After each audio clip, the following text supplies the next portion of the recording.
हजकावे बालमा गरे साथ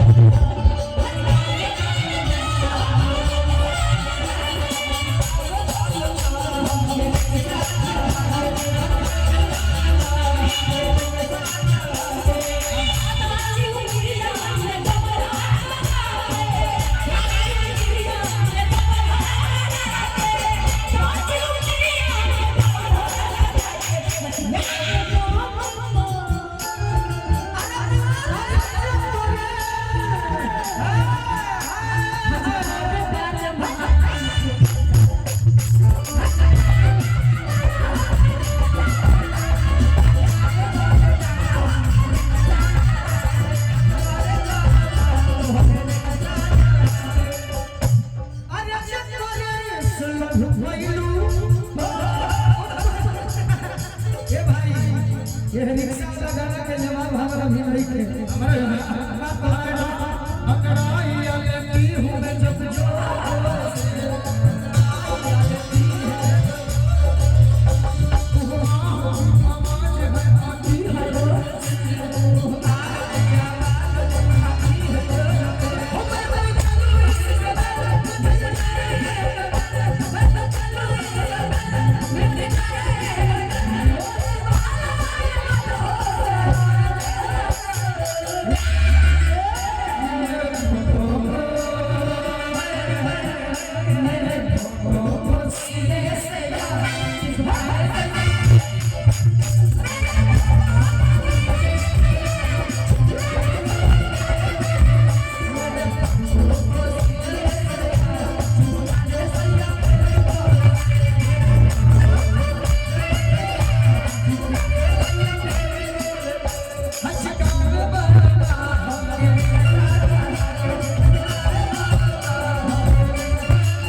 जी जी जी हर प्रियवर खाली रिक्शे को प्यार करेला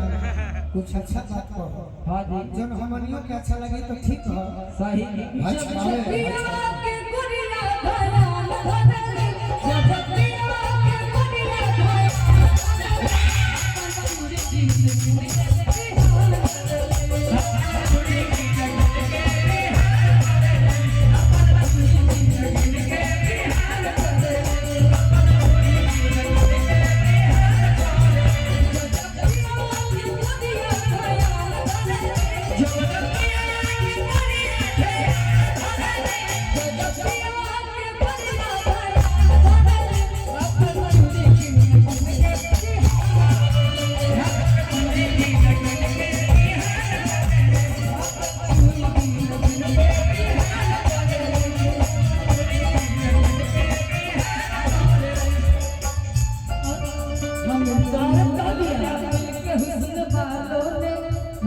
लूट लिया के हुस्न वालों ने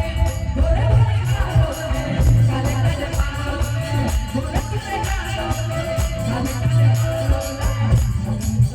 हमें तो लूट लिया दिल के हुस्न वालों ने हमें तो लूट लिया दिल के हुस्न वालों ने गोरे गोरे गालों ने काले काले बालों ने गोरे गोरे गालों ने काले काले बालों ने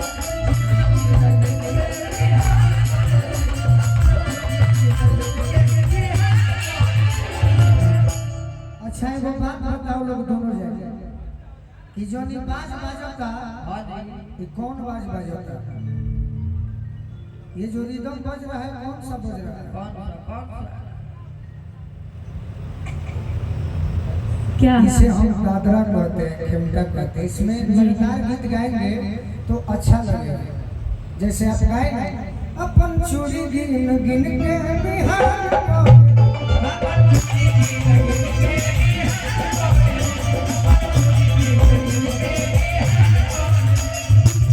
यही बात में आ जाएगा। रुक से पर्दा हटा देने वाली, रुक से पर्दा हटा देने वाली, आज अच्छा तकदीर बुझा है, रो रही मुस्कुरा देने